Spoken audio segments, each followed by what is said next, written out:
कि नहीं होता, तो इस तरह लॉ की भी होगी।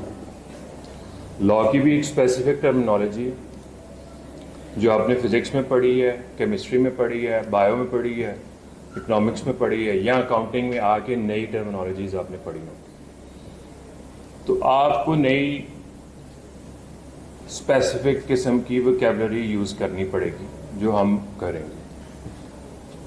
तो क्या जब नई वोकैबुलरी आती है कोई मुश्किल हो जाती है? नहीं, शुरू में होती है, नए वर्ड्स होते हैं, जब आपको उसकी एक्सप्लेनेशन मिल जाती है तो फिर आहिस्ता आहिस्ता आपकी वोकैबुलरी का हिस्सा बन जाते हैं। तो शुरू में कुछ टाइम हमें ऐसा लगेगा कि जनाब हम एक एक चीज़ जो भी मैं आपसे बात करूंगा उसको एक्सप्लेन करूंगा, और बाद में हमारी प्रिजम्पशन या अजम्पशन ये होगी कि ये ऑलरेडी 2 या 3 या 4 दफ़ा चीज़ को एक्सप्लेन कर दिया गया है, तो ये ऑलरेडी स्टूडेंट्स को पता है, तो फिर हम नया कॉन्सेप्ट अगला बताएंगे। अच्छा जी, जब टर्मिनोलॉजीज या आप मैथ में कोई फार्मूला लगाते हैं तो फार्मूला का ज़्यादा नंबर होते हैं कि आंसर के ज़्यादा नंबर होते हैं? कौन से फार्मूला से रिलेटेड क्वेश्चन है उसको आइडेंटिफाई करना, ये इंपॉर्टेंट है। बाज़ औक़ात गलत फार्मूला लगा के हो सकता है आपका आंसर वही आ रहा हो, तो फार्मूला आइडेंटिफाई करना। आपने रूल्स पढ़ने हैं, रूल्स को अप्लाई करना है ऑन द गिवन सिचुएशन। अब आप लोगों के पास 3 टाइप्स के क्वेश्चंस आने हैं। एक तो आने एमसीक्यू बेस्ड 15 नंबर के,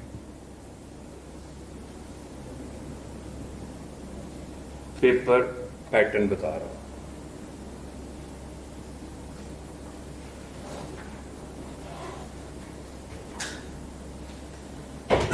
टोटल मार्क्स कितने हैं? 100। रिमेनिंग रह गया आपके पास 85। इसका मेजर पोर्शन जो आपका सब्जेक्ट का है वो कॉन्ट्रैक्ट का है। कॉन्ट्रैक्ट को इंग्लिश में, उर्दू में कोई इसका तर्जुमा करो, क्या करो? मुआहिदा।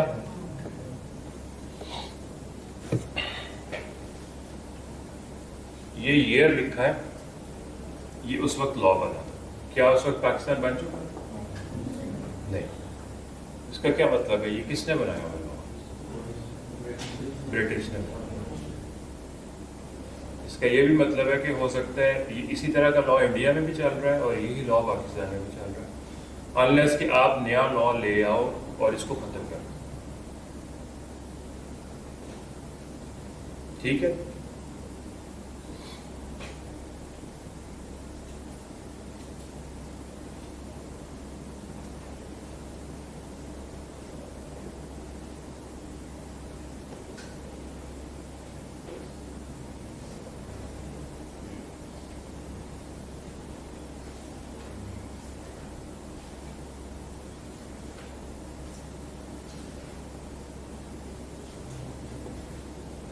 सेकंड मैंने पहला लिखा है कॉन्ट्रैक्ट एक्ट, सेकंड लिखा है पार्टनरशिप एक्ट, थर्ड लिखा है नेगोशिएबल इंस्ट्रूमेंट एक्ट। ठीक है?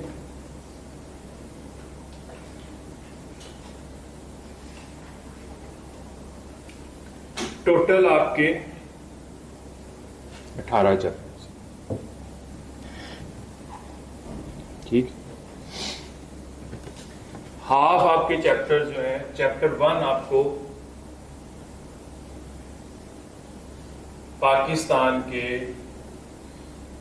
पाकिस्तानी लीगल सिस्टम का से क्या मतलब है, कुछ आपको थोड़ा सा बताया जाएगा कि आपका आइन क्या है या अदालतों का निज़ाम क्या है। फर्स्ट चैप्टर से हम स्टार्ट नहीं करेंगे, हम कहां से स्टार्ट करेंगे? Contract act. इसके 9 चैप्टर्स हैं, टोटल 18 आपके सब्जेक्ट की बेस। एक जमाने में ये वाला भी इसका पार्ट था, इसको बाद में 1932 में अलग कर दिया गया और अलग से लॉ बना। एंड पे इसका चैप्टर 1 है, इसके 3 है।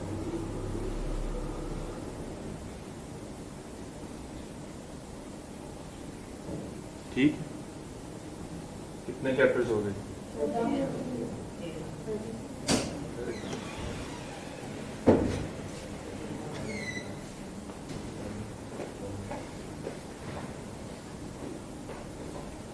लास्ट में 3 चैप्टर्स इंक्लूड किए गए हैं। एक जमाने में ये जो बिजनेस लॉ था और कंपनी लॉ था वो एक सब्जेक्ट था जो होने जा रहा है फिर इनको सेपरेट किया गया, अलग अलग कर दिया गया। उस वक्त टोटल चैप्टर्स पढ़े जाते थे 27 कंपनी के भी और इसके। पासिंग रेशियो थी 13% आई कैप की। काफ़ी देर स्टूडेंट्स जो हैं इस सब्जेक्ट में फंसे रहते थे। फिर एक ज़माना ये आया कोविड के ज़माने में कि MCQs दिए गए 30 मार्क्स के, और बहुत सारे जो पुराने स्टूडेंट्स थे वो इस सब्जेक्ट में से निकले। कितने चैप्टर्स पढ़ने पड़ते थे? 27 चैप्टर्स। उसके बाद एक नई स्कीम आई जिसके बाद बिजनेस लॉ अलग कर दिया गया, कंपनी लॉ अलग कर दिया गया और 2 पार्ट्स कर दिए गए। अब दोबारा मर्ज करने लगे उसको। ठीक, अच्छा जी। अब अगला क्वेश्चन है कि जी MCQ बेस्ड क्वेश्चंस तो आपके कंसेप्चुअल होंगे कि नहीं होंगे? कॉन्सेप्ट क्लियर होगा तो आप आंसर कर सकोगे। मैक्सिमम किसी भी सब्जेक्ट में क्या 2 अप्रोचेस हो सकती हैं? कंसेप्चुअल प्लस रट्टा क्रैमिंग, इससे ज्यादा और कुछ नहीं होता। या आपको आपका कॉन्सेप्ट पूछा जाएगा या आपसे रट्टा पूछा जाएगा। आखिरी 3 चैप्टर्स जो हैं वो नए इंक्लूड किए गए हैं जिसमें मनी लॉन्ड्रिंग शामिल किया गया है, इलेक्ट्रॉनिक क्राइम्स जो हैं वो क्या होते हैं, साइबर क्राइम्स क्या होते हैं, उनको इंक्लूड किया गया, और इलेक्ट्रॉनिक मनी क्या है, ये जो डिजिटल ट्रांसफर ऑफ पैसा है, ये जो बिटकॉइन के बारे में तो कोई इतना जिक्र नहीं है, 12 थोड़ा सा जो हम इलेक्ट्रॉनिकली ऑनलाइन पैसे ट्रांसफर करते हैं उसमें कौन से क्राइम्स हो सकते हैं, वो वाली चीज़ें डाली। तो वो जो 3 चैप्टर्स हैं, लास्ट 3 चैप्टर्स, अभी तक उसमें से कोई कंसेप्चुअल क्वेश्चन नहीं आया, रट्टा बेस्ड क्वेश्चन आया। रट्टा बेस्ड क्वेश्चन क्या होता है? डिफाइन करो, एक्सप्लेन करो, यानी कि आपने जो चीज़ पढ़ी हुई है उसको एज इट इज लिखी।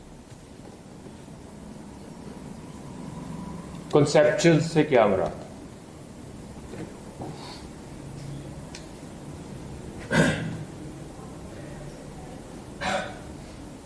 किससे हमने स्टार्ट करना पड़ना? कॉन्ट्रैक्ट एक्ट से। कॉन्ट्रैक्ट का क्या मतलब है? 2 लोगों का मुआहदा।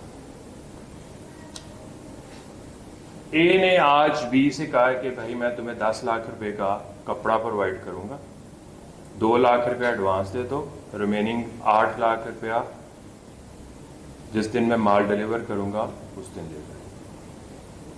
कितने का एग्रीमेंट हुआ या कॉन्ट्रैक्ट हुआ? मैं 2 वर्ड यूज कर रहा हूं, एग्रीमेंट एंड कॉन्ट्रैक्ट। कभी मैं एग्रीमेंट यूज कर रहा हूं, कभी मैं कॉन्ट्रैक्ट यूज कर रहा हूं। इसका क्या मतलब? लॉ में एग्रीमेंट और कॉन्ट्रैक्ट के मीनिंग डिफरेंट है। आप आम इंग्लिश में इसको आज तक एग्रीमेंट या कॉन्ट्रैक्ट भी कह सकते थे, लेकिन जब आपके कॉन्सेप्ट्स क्लियर हो जाएंगे तो एग्रीमेंट और कॉन्ट्रैक्ट का डिफरेंस आपको समझ में आ जाएगा। ए ने से क्या प्रॉमिस किया? अभी मैंने आपको क्या स्टोरी सुनाई?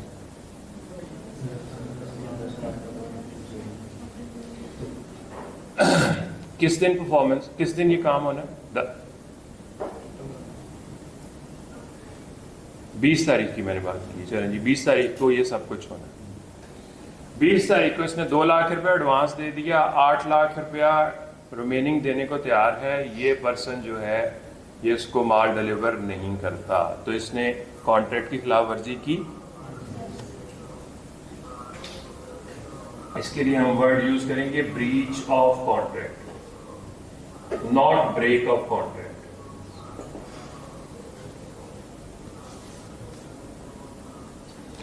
अगर यही स्टोरी आपके एग्जाम में लिख दी जाए, ठीक है, और आपसे पूछा जाए कि मिस्टर बी के पास क्या रेमेडीज अवेलेबल है अंडर लॉ। रेमेडीज का मतलब है सोल्यूशन, क्या वो एक्शन ले सकता है। जो एक पर्सन ने आज 10 लाख रुपए का माल खरीदा है, 20 दिन के बाद वो मार्केट में से माल खरीदने जाता है तो वो उसको 12 लाख रुपए का मिलता है। पुराना एग्रीमेंट कितने लाख का है? 10 लाख का, 1 मिलियन का। इसने जो कॉन्ट्रैक्ट की खिलाफ वर्जी की है ए ने, उसके रिजल्ट में बी को कितना नुकसान हो रहा है। अगर वो माल अभी खरीदे तो कितने का खरीदेगा? 12 लाख का खरीदेगा, 2 लाख का उसको नुकसान होगा। वो कोर्ट में केस करके बी जो है वो ए से 2 लाख रुपए की कंपनसेशन, जिसके लिए हम वर्ड यूज करते हैं डैमेजेस, क्लेम कर सकता है।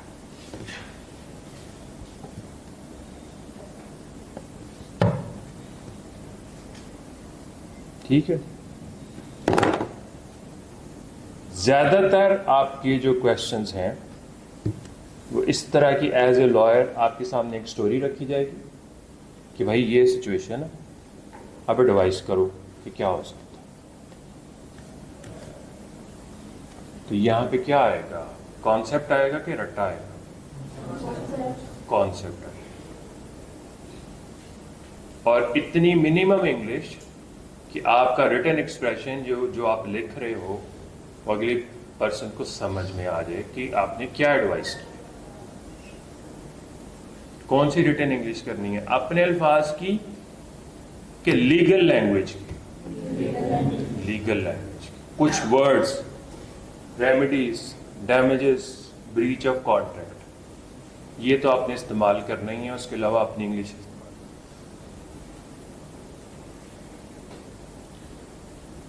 15 मार्क्स का आपका ये हो गया, ठीक है।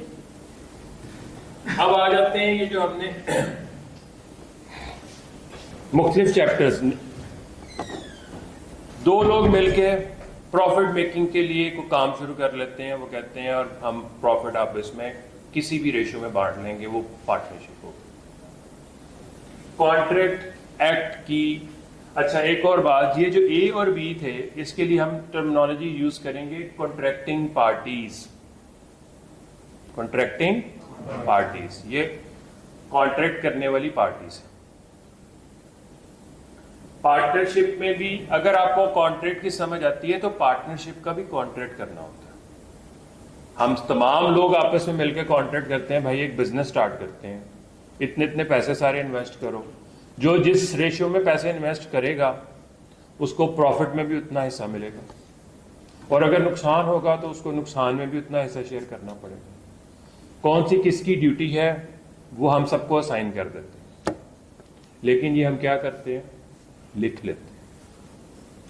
हमने क्या किया? कॉन्ट्रैक्ट किया।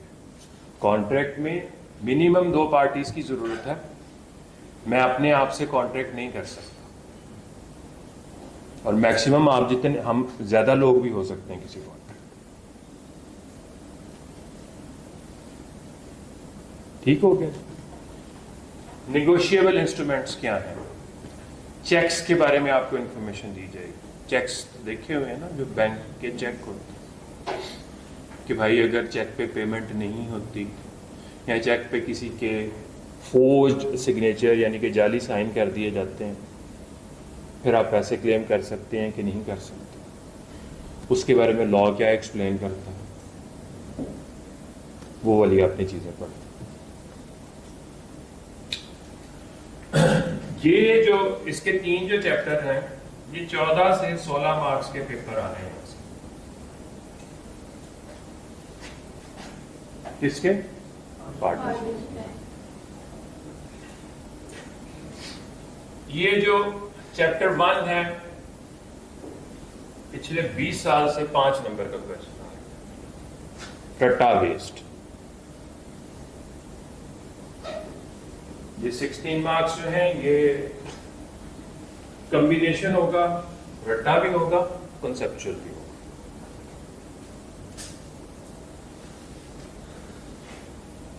ये जो एक चैप्टर है, इसमें से 7 से 8 मार्क्स का पेपर है।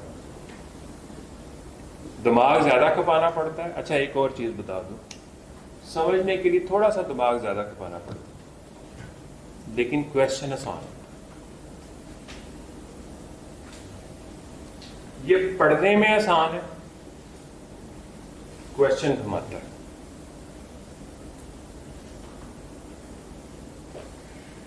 एडवांस में बता रहा हूं, जब आप कर लेंगे या उससे मुतालिक क्वेश्चंस करेंगे तो आप मेरी बात को इंडोर्स करोगे कि ये बात ठीक है। ये क्यों करता है? क्योंकि जितनी टर्मिनोलॉजीज यहां पे यूज की गई हैं, इसकी जो टर्मिनोलॉजीज हैं वो डिफरेंट हैं बाकी तमाम जगहों से, इसलिए थोड़ा सा स्टूडेंट्स को अजीब लगता है। अदरवाइज क्वेश्चन आसान। ठीक है। लास्ट 3 चैप्टर्स जो रट्टा बेस हैं, जिसमें एंटी मनी लॉन्ड्रिंग आ गया, फाइनेंशियल क्राइम्स आ गए, आर्बिट्रेशन आ गया, वो जो 3 चैप्टर हैं वो 14 मार्क्स के दरमियान में वो भी रहता है। ये भी प्योरली रट्टा बेस्ड है। इसको समझ के रट्टा लगा लें, बगैर समझे रट्टा लगा लें, आप लोगों की मर्जी। समझ के रट्टा लगाएंगे तो जरा आसान होगा किसी टेक्निक से। कितने मार्क्स हो गए, जरा इनको टोटल करें। बीच में मैंने कॉन्ट्रैक्ट एक्ट छोड़ दिया, 15 मार्क्स इसके भी ऐड कर रहे हैं एमसीक्यूज।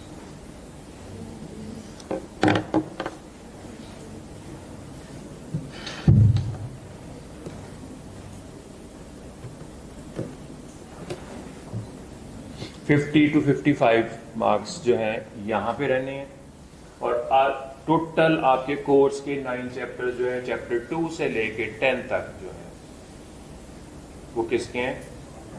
कॉन्ट्रैक्ट एक्ट के हैं। रिमेनिंग पार्ट आपका इधर से।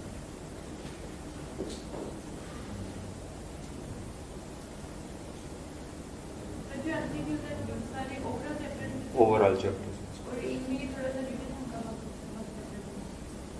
जी रिटर्न हो।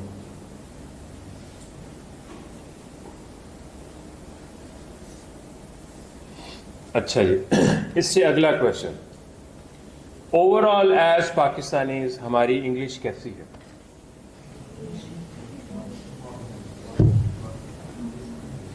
इंटरनेशनल स्टैंडर्ड्स के मुताबिक बताओ।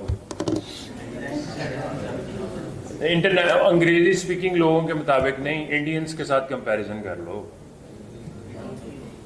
ठीक है हमारी इंग्लिश? रिटन इंग्लिश ठीक है? स्पोकन इंग्लिश ठीक है? मेजॉरिटी की, मैं जनरल रूल की बात कर रहा हूँ, मेजॉरिटी की बताएं कि क्या हमारे प्लेयर्स जो हैं जब इंटरव्यू देते हैं इंग्लिश बोल सकते हैं? इंडियन प्लेयर्स बोलते हैं? अभी मैं आप लोगों को कहूँ कि यार किसी टॉपिक के ऊपर मुझे मैं 400 वर्ड्स लिख के दिखाऊं तो लिख सकते हो आप? कभी नहीं। तो फिर अपनी गलती को मान जाएं कि हमारी रिटन इंग्लिश अच्छी नहीं है। इसमें आप लोगों का कसूर नहीं है, हमारे सिस्टम का कसूर है कि सर सैयद से लेके 1857 से लेके आज तक हमें ये नहीं पता कि हमने अंग्रेज़ी सीखनी है। या तो हम रिसर्च खुद कर लें, अपने चीज़ें बना लें, या जितनी दुनिया की रिसर्च है उसको कन्वर्ट कर लें। चलें अब तो AI आ गया, उसके थ्रू हम उसका तर्जमा कर लें, लेकिन या इंग्लिश सीख लें। लॉ और इंग्लिश का बहुत क्लोज रिलेशनशिप है। तो इसका इससे आपको ये बताने का मतलब ये नहीं था कि ये कोई मुश्किल काम है। इसका तरीकाकार हम ये करते हैं कि हम रिटन प्रैक्टिस करते हैं। रिटन प्रैक्टिस क्लास में करते हैं। क्लास टेस्ट का मतलब ये होता है कि आपको टॉपिक दिया, आपने क्वेश्चंस किए, आपके इतने नंबर आए, दैट इज इट। फीडबैक नहीं आपको मिल रही कि आपकी क्या गलती। रिटन एक्सप्रेशन को चेक करने का मतलब ये है कि शुरू में आपसे बात कर ली जाए कि भाई इसको इम्प्रूव करने के लिए क्या है। अगर आप देखें कई स्टूडेंट्स इम्प्रूव नहीं कर सकते, वो रट्टे में माहिर होते हैं, तो फिर मैं उसको सजेस्ट करता हूँ भाई रट्टा लगा लो।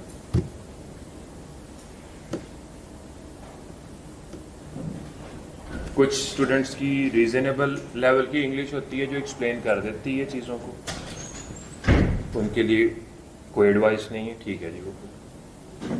लेकिन ये तरीकाकार क्यों हमने अडॉप्ट किया? इसलिए अडॉप्ट किया है कि जितने सेशंस को हमने पढ़ाया है वहाँ पे ये फील किया जाता है कि ये मसला है। दूसरा क्वेश्चन ये है कि जो एफएससी बैकग्राउंड से आते हैं वहाँ पे इंग्लिश जिस तरह हमें पढ़ाई जाती है वो भी एसेज के रटे लगे होते हैं। क्रिएटिव इंग्लिश किसी को नहीं आती, और आपके बाकी जितने सब्जेक्ट्स हैं वहाँ पे इंग्लिश का इस्तेमाल कम है, वहाँ पे नंबर्स का इस्तेमाल है। इसलिए माइंडसेट उस तरफ नहीं चल रहा होता। मुझे नहीं पता, इकोनॉमिक्स भी पहले इकोनॉमिक्स जो था वो कैफ का हिस्सा था, तो उसमें भी स्टूडेंट्स इंग्लिश लिखते थे।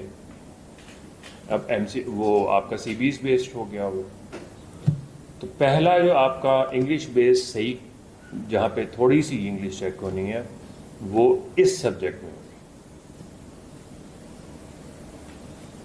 इतना मसला कोई नहीं है, अगर कॉन्सेप्ट्स क्लियर होंगे, उसको फौरन साथ लिखेंगे तो चीज़ें क्लियर हो जाएंगी।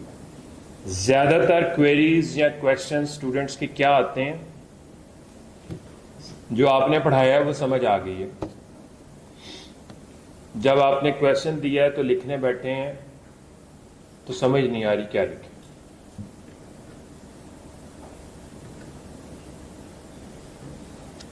सबसे इंपॉर्टेंट चीज, लॉ हमेशा लिख के याद होगा। किताब खोल के ना 4 दफा पढ़ने से लॉ नहीं याद होगा। जो भी आपने समझा पढ़ा उसको लिखेंगे तब वो चीज क्लियर होगी, या आप आइंदा रिप्रोड्यूस कर पाएंगे। ठीक है। पेपर पैटर्न आपको बताया, टोटल नंबर ऑफ चैप्टर्स बताएं। कोर्स कोई लंबा नहीं है, अभी तो बिल्कुल लंबा नहीं है, मर्ज हो जाएंगे तो लंबे हो जाएंगे। बड़े सुकून के साथ ये 18 चैप्टर्स जो हैं वो टाइमली ख़त्म होते हैं, जो हमारा 4 महीने का पढ़ने का पीरियड होता है, जिसमें रिटन प्रैक्टिस भी शामिल होती है। ठीक है। पहले ज़माने में वो जो 18 चैप्टर्स थे उसमें 9 चैप्टर्स कंपनी लॉ के होते थे, वो 27 चैप्टर्स बनते थे, इसलिए पासिंग रेशो कम थी। शायद अब फिर पासिंग रेशो कम करना चाह रहा है क्या इसके बाद कि ज़्यादा चार्टर्ड अकाउंटेंट्स मार्केट में आ गए। तो ये है चीज़ें। बाकी आप लोगों की तरफ से कोई क्वेश्चन है इससे मुतल्लिक तो ज़रूर पूछें, जो आपको समझ में नहीं आया। मैं स्टार्ट अभी भी कर सकता हूँ, मुझे कोई मसला नहीं है, लेकिन कोई अब भी किसी चीज़ के बारे में कोई कन्फ्यूजन हो तो पूछें। अच्छा, ये याद रखें, सिलेक्टिव स्टडी का फ़ायदा नहीं होना।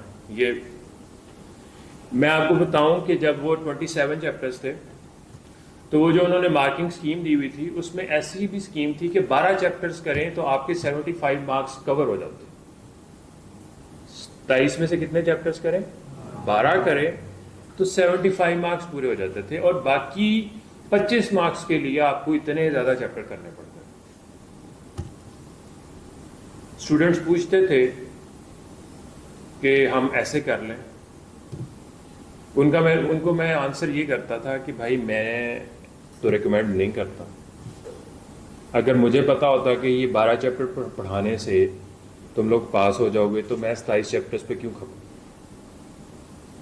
और अगर किसी ने ये रिस्क लेना है तो इंडिविजुअली ले ले, और फिर मुझे ज़रूर आगे बताए कि मैंने ये 12 चैप्टर तैयार किए थे और मैं पास हो गया। आइंदा से मैं 12 चैप्टर्स पढ़ाया करूँ। कोई आया नहीं मिल।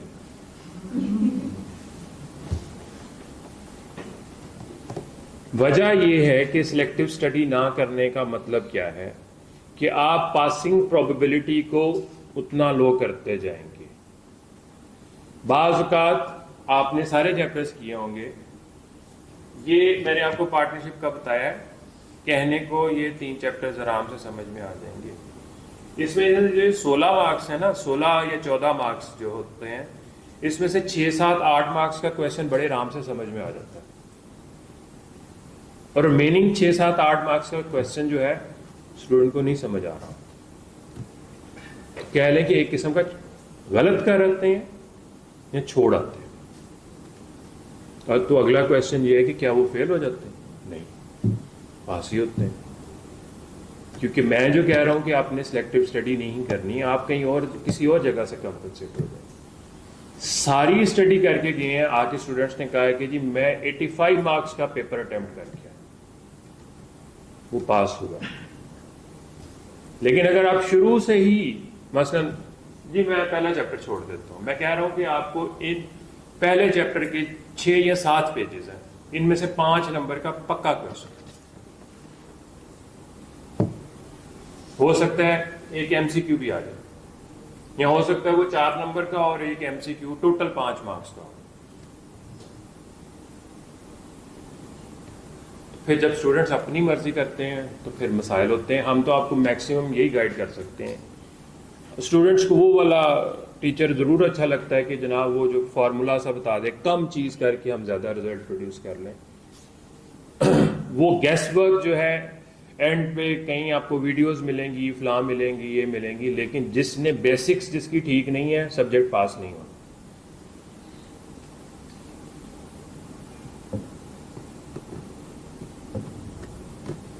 आप अपने अपने एक्सपीरियंसेस, हर एक का एक्सपीरियंस है। मैंने जब सिलेक्टिव स्टडी की अपने स्टूडेंटशिप के ज़माने में, हमेशा खसारे में रहा। कई लोग ऐसे भी थे, भाई मैंने ये 4 चैप्टर तैयार किए, 4 चैप्टर में से क्वेश्चन आ गए। आप अपना एनालिसिस कर लें भाई कि आप लोगों के साथ आपकी जो पिछले 10-12 साल की ज़िंदगी है उसमें क्या एक्सपीरियंसेस हुए। बाज़ लोग लकी होते हैं कि जनाब मैंने ये चैप्टर्स तैयार किए हैं, वही आ गए।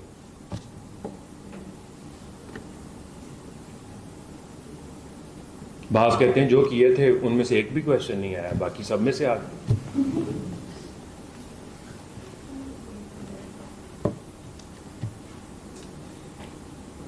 ठीक है, कॉन्ट्रैक्ट पार्ट से हम शुरू करेंगे। बेस है, उसी का लिंक है इससे। तकरीबन आपके 12 चैप्टर्स जो हैं ये इसके इर्द गिर्द घूम रहे हैं। चैप्टर 1 से हम स्टार्ट नहीं करेंगे, ठीक है। बल्कि ये चैप्टर 3 है शायद, कॉन्ट्रैक्ट। किसी के पास बुक है इसमें? सेकंड चैप्टर है।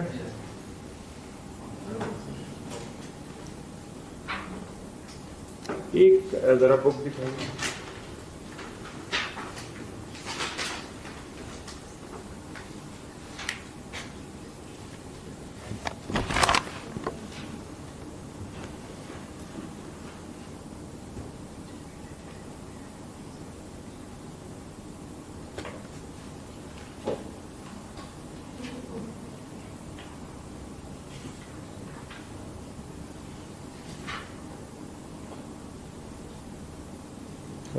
निगोशिएबल इंस्ट्रूमेंट्स के 2 चैप्टर्स हैं। 12 ये चेंज करते रहते हैं। ये पुरानी बुक में पार्टनरशिप का 1 चैप्टर था, उसको उसी चीज़ को डिवाइड करके 3 चैप्टर बना दिए गए। अब 1 चैप्टर जो है वो 55 पेजेस का हो और 3 चैप्टर जो हैं वो 40 पेजेस के हों, तो दिमागी तौर पे देख लें कि कौन सा बंदे को ज़्यादा सेटिस्फैक्ट्री लगता है। 12 एक जब 27 चैप्टर्स थे तो उस वक्त पार्टनरशिप का चैप्टर 1 था, लेकिन कितने पेजेस का था? 55 या 60 पेजेस का था।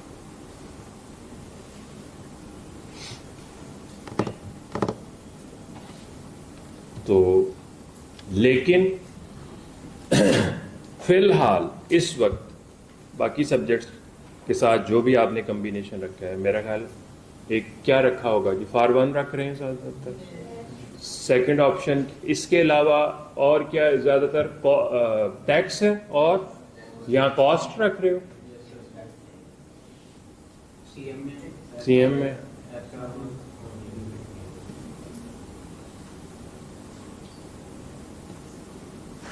सब्जेक्ट इसका कोर्स मैंने आपको कहा है कि हमारे लिए टाइम पे ख़त्म करना नहीं मसला, रिटन प्रैक्टिस प्लस टेस्ट यही हम कर सकते हैं। आपकी जो क्वेरीज होंगी उसके आंसर कर देंगे, इसको ख़त्म करने में कोई मसला नहीं है। सिर्फ और सिर्फ आप लोगों की तरफ से मुझे क्या रिक्वायरमेंट है, जिस दिन आपको कहा जाए कि भाई ये टॉपिक कंप्लीट कर लिया, इसकी रिटन प्रैक्टिस होगी, फलां दिन होगी, उस दिन क्लास आधी नज़र ना आए।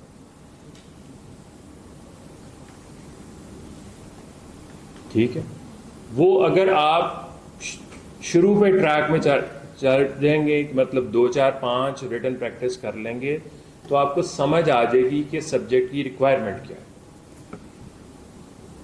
पहले टेस्ट, 2 टेस्ट, 3 टेस्ट के बाद आपको फीडबैक मिल जाएगी। जितनी गलतियां आपने करनी हैं इन 4 महीनों में कर लें, अप्रैल मई जून जुलाई, और उन मिस्टेक्स का सलूशन हमारे से पूछ लें।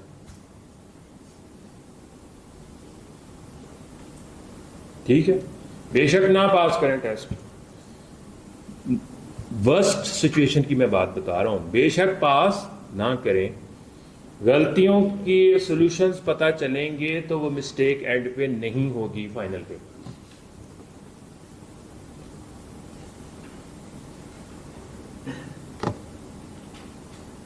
अगर आप लोग वन वे ट्रैफिक नहीं है कोई भी सब्जेक्ट, कोई टीचर घोल के पिला नहीं सकता कि भाई ये तुम्हें चीज़ आ गई, जब तक आप लोग भी साथ कोऑपरेट नहीं करोगे। कुछ आगे से ऐसे भी होता है स्टूडेंट्स क्लास में फीडबैक में, मसलन मैंने किसी से क्वेश्चन पूछा कि फलां चीज़ बताओ, फौरन क्विक आंसर, जब उसने लिखा है तो बुरे हालात। एक स्टूडेंट क्लास में बिल्कुल खामोश रहता है, वो आंसर ही नहीं करता, वो लिख के दिखाता है तो वो बाकियों से बहुत बेहतर होता है।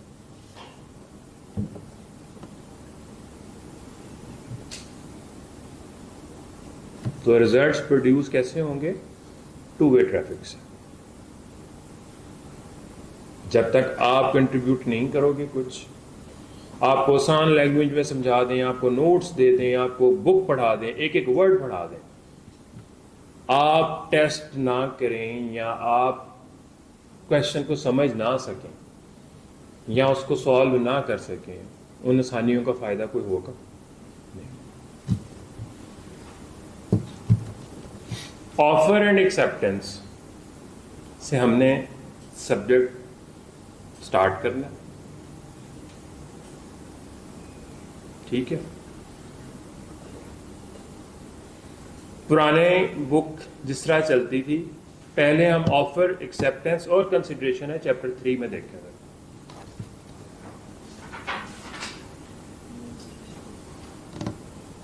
है चैप्टर 3 में कुछ लिखा हुआ? क्या लिखा हुआ हेडिंग? अच्छा, फर्स्ट में क्या, सेकंड में क्या लिखा हुआ? Offer, acceptance, revocation. ठीक है, जो कॉन्ट्रैक्ट की इमारत है वो 4-5 चीज़ों पे फाउंडेशन है, उस पर कंस्ट्रक्ट की गई है।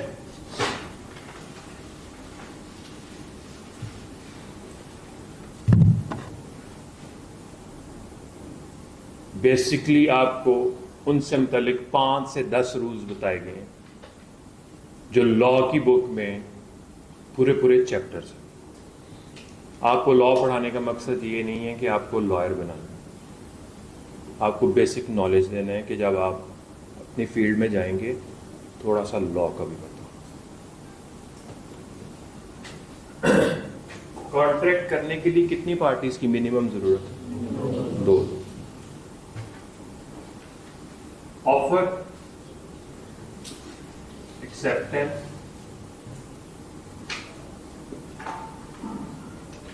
Consideration, capacity of parties. 1, 2, 3, 4, 5. Intention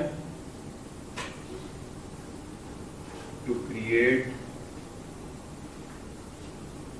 legal relations. थोड़ा सा इसके बारे में आपको सिर्फ basic information. Offer, acceptance, consideration, capacity of party. Offer कोई भी कर सकता है, ठीक है। ये फॉर सेल है 1 लाख रुपए, दिस इज एन ऑफर। खरीदार भी कह सकता है भाई बेचनी है 1 लाख रुपए की। दूसरा, उसको जो ऑफर हमने की है उसको as it is without variation कबूल करना है, तब वो एक्सेप्टेंस होगा। अगर वेरिएशन करोगे तो वो एक्सेप्टेंस नहीं है। 90,000 की भाई बेचनी है, वो वेरिएशन। एक पार्टी ने ऑफर की, दूसरी ने एक्सेप्टेंस की। चलिए, कंसिडरेशन क्या है? पार्टीज ने कॉन्ट्रैक्ट में क्या कंट्रीब्यूट किया? खरीदार हमें 1 लाख रुपया देगा, उसकी तरफ से ये कंसिडरेशन है। हम उसको ये LCD या LED प्रोवाइड करेंगे, हमारी तरफ से ये कंसिडरेशन।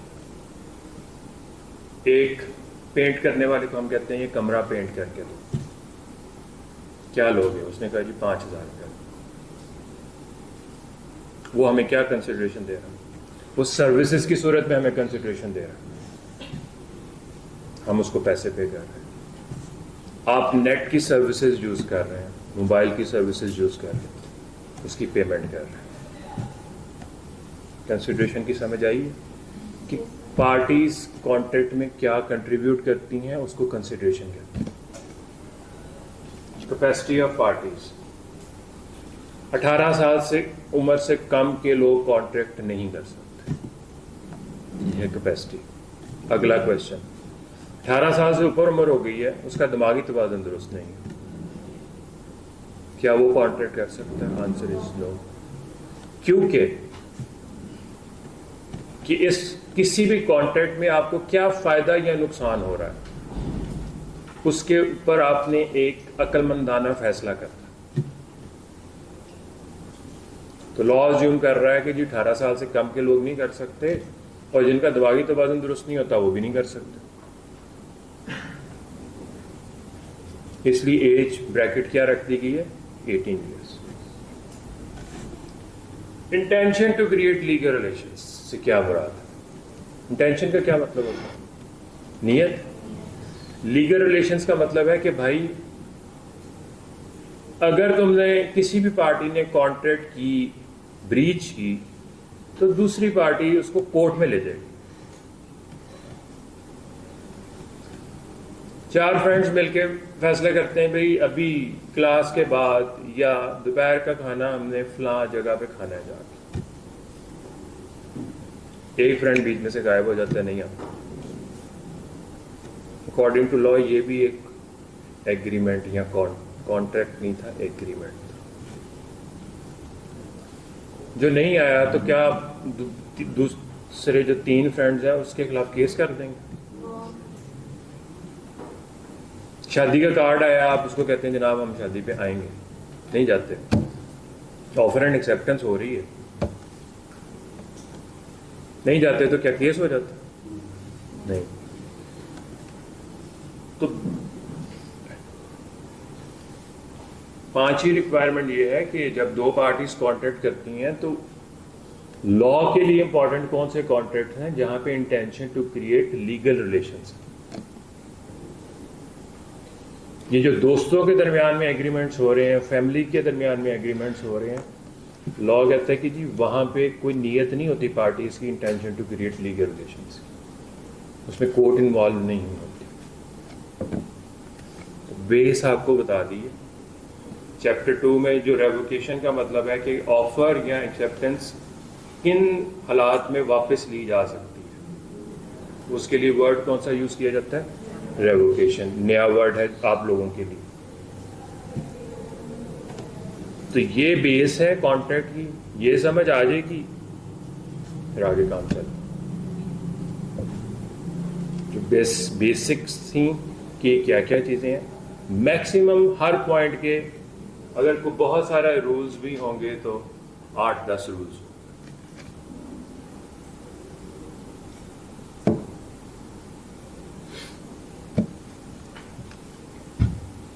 हाँ जी, और कोई क्वेरी आप लोगों की तरफ से? आई कैप की ठीक है, आई कैप ठीक है, आई कैप की चल रही जी जनाब। कहाँ से आ रहा है? पीआर से? और कहाँ से आ सकता है? नहीं मतलब वो कह रहे थे कि अगर लॉ पास होता तो फिर टी लॉ आधा देना पड़ेगा, क्योंकि नई स्कीम जो आ रही है उसके मुताबिक। हाँ जी, नई स्कीम के मुताबिक जो है कि अगर आप बिजनेस लॉ अभी पास कर लेते हैं तो नई स्कीम के मुताबिक फिर जब आप देंगे तो सिर्फ आप सी लॉ वाला पोर्शन देंगे, हाफ तैयारी करेंगे। आप रिकमेंड करेंगे कि किसी को करना चाहिए ऐसे? करना चाहिए, आसानी से हो जाएंगे। मैंने आपको कहा है कि जब भी ये सब्जेक्ट इकट्ठे होते हैं पासिंग रेशियो नीचे गिरती है।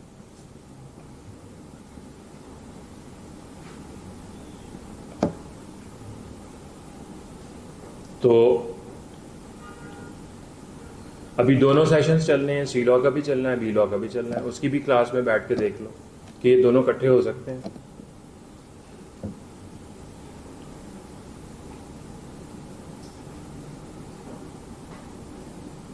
ये बेसिकली ये कैफ इस वक्त क्या है? कैफ 4 है। हाँ, एक जमाने में कैफ 3 था। अच्छा, और लॉ को आप लोग ये ना समझें कि आपका एसेंशियल सब्जेक्ट नहीं है। आप अकाउंटिंग के साथ तकरीबन 400 मार्क्स के लॉ के पेपर पढ़ रहे हो। टैक्स, बिजनेस लॉ, सी लॉ, आर्टिकल्स के बाद कॉर्पोरेट लॉज एक और पढ़ना है।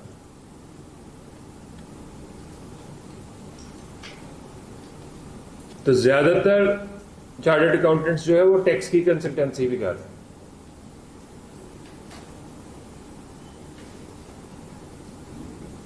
चार 400 मार्क्स मेजर चंक आपके सब्जेक्ट का बना कि नहीं बना? बाकी जो आपने सब्जेक्ट्स करने हैं अकाउंटिंग के कितने करने हैं आपने? फार 1, फार 2 और क्या करना है? कॉस्ट करना है। और ऑडिट जो है वो तो ज्यादातर कहते हैं वो भी थ्योरी बेस्ड।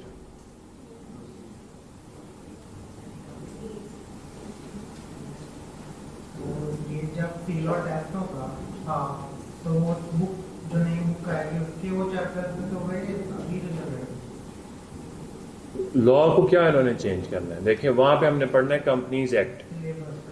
सिलेबस में जो कुछ चेंज होगा वो आ जाएगा। तो वो मेरे ख्याल में तो यही रहेगा, या मैक्सिमम कोई एक आधी चीज ऐड कर देंगे बीच में जब चैप्टर्स को अलग इनको बल्कि मर्ज जब करेंगे तो चीजें कम करेंगे। बल्कि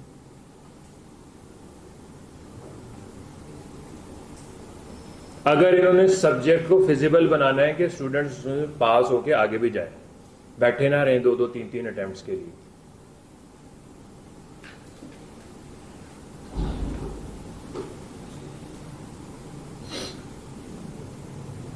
जब आई कैप की बुक्स नहीं आई थी उस जमाने में भी पढ़ाया हुआ है। उस वक्त हम इंडियन किताबें पढ़ते थे। बिजनेस लॉ का अलग से, यानी कि उसको मर्केंटाइल लॉ कहते थे, उसके लिए हम 4 किताबें पढ़ते थे। हमारी अपनी किताब कोई नहीं थी। ये जो बुक्स बनी पड़ी हैं, ये जो आपके पास पड़ी हैं, ये इंडियन किताबों की कॉपी पेस्ट है।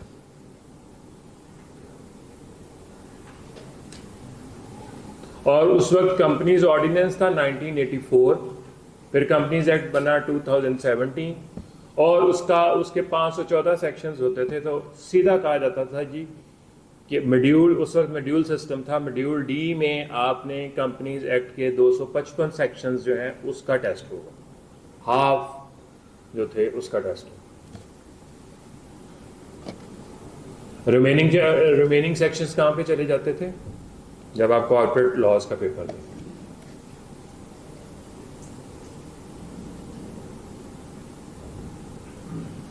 अभी तो सब्जेक्ट्स में आसानियां बहुत आ गई, बुक्स आ गई हैं, बुक्स में अगर कोई गलती है तो वो टीचर्स उसको ठीक करवा देते हैं। ये जो चैप्टर 1 है, इसके कोर्स को पूरा करने के लिए हम 4 चैप्टर्स करते थे मुख्तलिफ किताबों से कि चीजें पूरी हो जाएं, क्योंकि कोर्स गाइडलाइन दी होती थी कि ये चीजें आएंगी। अब आप ICAP की बुक है जिसमें 7 या 8 पेजेस हैं फर्स्ट चैप्टर।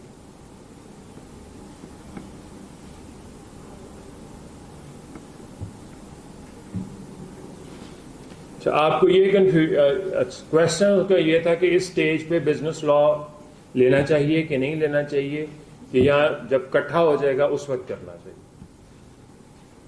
आप लोगों को मैंने बता दिया है कि पासिंग रेशियो क्या थी, आप लोगों ने खुद डिसीजन लेना है कि क्या आसानी है। होना कहने को आपका 100 मार्क्स का पेपर ही कंप्लीट होना है, लेकिन वो बाय पार्ट्स हो जाना। तो बहुत सारी कॉम जो थी वो 13% पे डटी रही थी। फिर जब वो कोविड आया, 30 मार्क्स की MCQs, पहले MCQs नहीं थे होते पेपर में, फिर वो 30 मार्क्स में 20 और ऐड करने थे ना, तो बहुत सारी वहां फिर निकली थी। 27 चैप्टर वाले सारे सिनेरियो।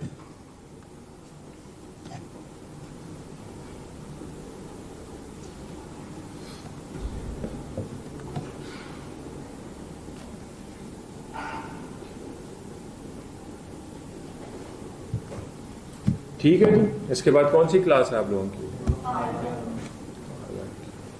चलें, ठीक है, थैंक यू।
Thank you.